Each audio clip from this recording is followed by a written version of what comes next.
मला असं वाटतंय म्हणजे बेसिकली पर्सनल लेवलवरती की विवाह संस्था खूप छान काम करतात.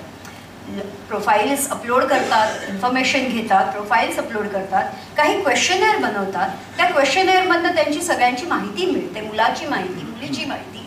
अगदी खूप इझी जातं चेक बॉक्सेस टिक करायला. बरोबर. फॉर एक्झाम्पल त्याची नोकरी कुठे आहे, तो किती कमवतो किंवा ती किती कमवते, त्याच्यानंतर त्याची प्रॉपर्टी किती आहे, मेडिकल बॅकग्राऊंडवरती तपासणी केली जाते. आय वुड से इवन ॲस्ट्रॉलॉजिकल ह्याच्यावरती पत्रिका बघून हे सगळे त्याच्यामध्ये ठोकताळे येतात.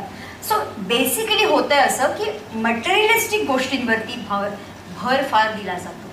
म्हणजे प्रॉपर्टी, पैसा, त्याचं सोशल स्टेटस, लाईफस्टाईल, त्याच्याबरोबर ग्रहतारे आणि त्याच्याबरोबर त्याचा फिटनेस, हे सगळं बघताना तुम्ही एक विसरताय कुठेतरी.